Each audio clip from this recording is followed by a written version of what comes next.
सिर्फ एक हल्का सा स्लिप और कूल्हे का फ्रैक्चर, या फिर बैलेंस थोड़ा सा बिगड़ा और रिस्ट का फ्रैक्चर। आखिर इतनी छोटी सी बात से हड्डी टूट कैसे गई? फैमिली अक्सर इसे बढ़ती उम्र का एक नॉर्मल हिस्सा मान लेती है, लेकिन असल में कई बार इसका रीजन होता है ऑस्टियोपोरोसिस, जिसमें हड्डियां धीरे धीरे अंदर से खोखली और कमजोर होती चली जाती है। सबसे बड़ी दिक्कत यह है कि ये कंडीशन सालों तक बिना किसी वार्निंग साइन के बढ़ती रहती है और पता तब चलता है जब पहली बार फ्रैक्चर हो चुका होता है।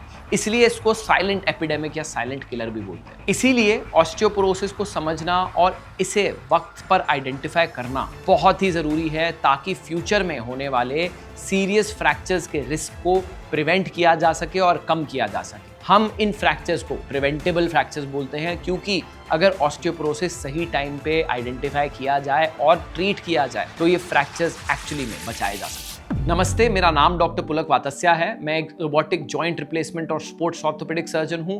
आज हम बात करेंगे ऑस्टियोपोरोसिस के बारे में। ये होता क्या है, होता क्यों है और इसमें फ्रैक्चर का रिस्क इतना ज्यादा क्यों बढ़ जाता है। अगर आप जॉइंट पेन, स्पोर्ट्स इंजरीज या ऑर्थोपेडिक हेल्थ को साइंटिफिकली और सिंपल लैंग्वेज में समझना चाहते हैं तो चैनल को सब्सक्राइब जरूर करिए, वीडियो को लाइक करिए और बेल आइकन प्रेस करना मत भूलिए। तो ऑस्टियोपोरोसिस असली में होता क्या है? बोन एक स्टैटिक स्ट्रक्चर नहीं है। हमारी हड्डियां पूरी जिंदगी कॉन्टिन्यूअसली चेंज होते रहती है। पुरानी बोन धीरे धीरे ब्रेक होती है और उसकी जगह नई बोन बनती रहती है। ये एक नेचुरल प्रोसेस है जो हमारी बॉडी बचपन से लेकर पूरी जिंदगी तक करते रहती है और उसमें चलता रहता है। यंग एज में बोन ब्रेकडाउन और बोन फॉर्मेशन दोनों एक बैलेंस में चलता है और इसी वजह से बचपन और जवानी में हमारी बोन स्ट्रॉन्ग बनती रहती है। लेकिन एज बढ़ने के साथ साथ ये बैलेंस धीरे धीरे बिगड़ने लगता है। बोन बनने की स्पीड कम हो जाती है और बोन लॉस का प्रोसेस ज्यादा होने लगता है। इसी वजह से बोन की स्ट्रेंथ और डेंसिटी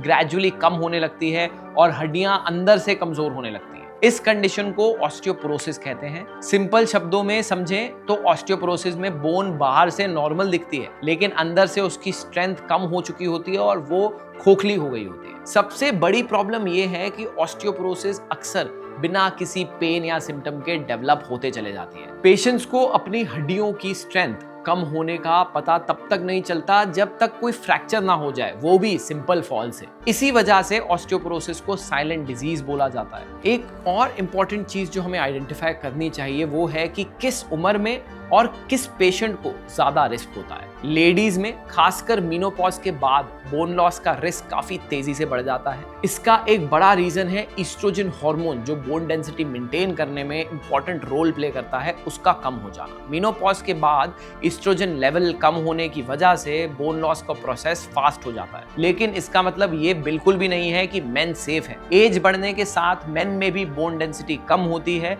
बस ये प्रोसेस यूजुअली थोड़ा स्लो होता है और इसी वजह से मेन में ऑस्टियोपोरोसिस का पता काफी टाइम बाद, यूजुअली 70s, 80s में पता लगने लगता है। फैमिली हिस्ट्री भी एक इंपॉर्टेंट फैक्टर है। अगर पेरेंट्स या सिबलिंग्स में ऑस्टियोपोरोसिस या फ्रैक्चर का हिस्ट्री रहा हो तो रिस्क बढ़ सकता है। इसके अलावा कैल्शियम और विटामिन डी की कमी, फिजिकल एक्टिविटी की कमी, स्मोकिंग, एक्सेसिव अल्कोहल कंजम्पशन और कुछ लॉन्ग टर्म मेडिसिन जैसे कि स्टेरॉइड्स भी ऑस्टियोपोरोसिस का रिस्क बढ़ा सकते हैं। ध्यान रखना जरूरी है कि रिस्क फैक्टर्स होने का मतलब ये नहीं है कि ऑस्टियोपोरोसिस जरूर होगा, लेकिन अगर रिस्क फैक्टर्स ज्यादा हैं तो अपनी बोन हेल्थ पर ध्यान देना और जरूरत पड़ने पर स्क्रीनिंग करवाना इंपॉर्टेंट हो जाता है। तो फ्रैक्चर का रिस्क इतना ज्यादा क्यों बढ़ जाता है? जब बोन डेंसिटी कम हो जाती है तो नेचुरली बोन की स्ट्रेंथ कम हो जाती है। जो फोर्स एक हेल्दी बोन आसानी से सह लेती है, वही फोर्स एक वीक बोन को तोड़ सकती है। इसीलिए ऑस्टियोपोरोसिस वाले पेशेंट्स में एक छोटा सा फॉल, जिसको हम फ्रेजिलिटी फॉल बोलते हैं, वो hip fracture,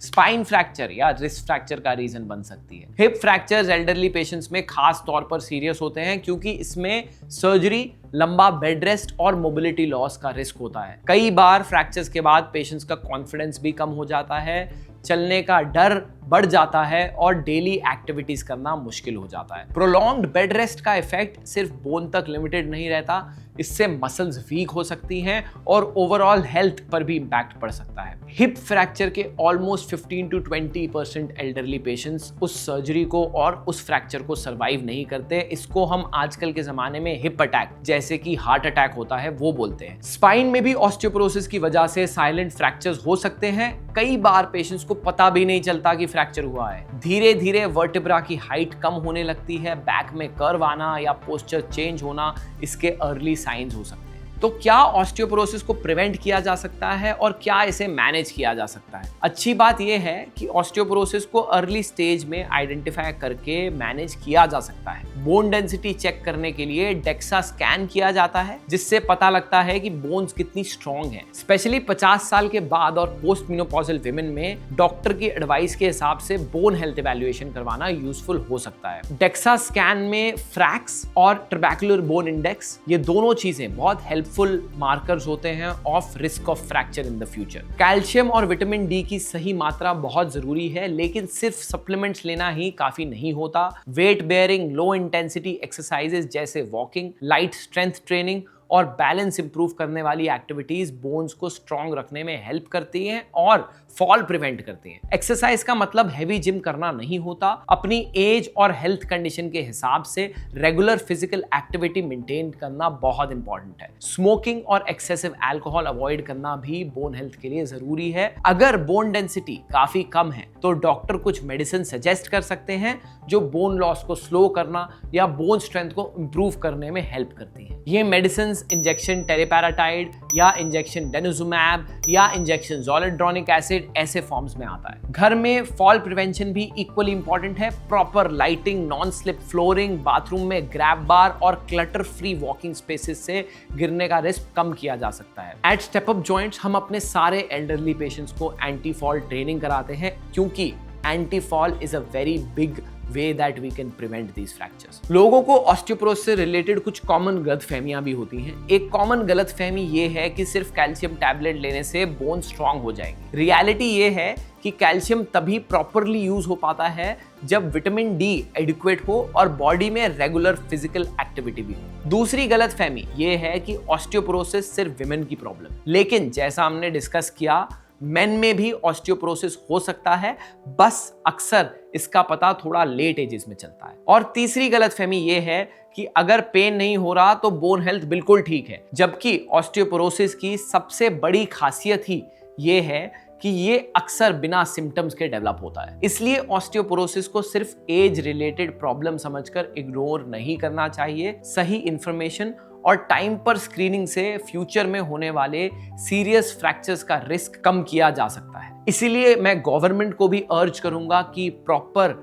osteoporosis screening protocols and DEXA screening protocols for our geriatric population implement किए जाएं। सबसे इंपॉर्टेंट बात यह है कि ऑस्टियोपोरोसिस साइलेंटली डेवलप होता है, लेकिन इसका रिस्क मैनेज करना पॉसिबल है। बस जरूरी है अवेयरनेस, अर्ली डिटेक्शन और कंसिस्टेंट केयर। अगर आपकी उम्र 50 से ऊपर है या फैमिली में ऑस्टियोपोरोसिस या रिपीटेटिव फ्रैक्चर्स की हिस्ट्री रह चुकी है तो अपनी बोन हेल्थ के बारे में डॉक्टर से जरूर कंसल्ट करिए। आज लिया गया एक छोटा सा स्टेप आने वाले सालों में बड़े फ्रैक्चर से बचा सकता है और आपकी इंडिपेंडेंस और मोबिलिटी को प्रोटेक्ट कर सकता है। ऑस्टियोपोरोटिक पेशेंट्स को हम ग्लास डॉल्स बोलते हैं। ये पेशेंट्स पहले हमारे पास एक फ्रैक्चर के साथ आते हैं, फिर कुछ महीने बाद दूसरे फ्रैक्चर के साथ आते हैं और फिर कुछ महीने बाद तीसरे फ्रैक्चर्स के साथ आते हैं। कई बार ये पेशेंट्स को over a period of 5 years 40 से 50 फ्रैक्चर हो जाते हैं। इसलिए इस प्रॉब्लम को फ्रैक्चर से पहले एड्रेस करना बहुत ही ज्यादा जरूरी है। अगर ये वीडियो आपको हेल्पफुल लगी तो इस वीडियो को लाइक करें, शेयर करें, और अगर किसी की एज 50 या 60 के ऊपर हो गई है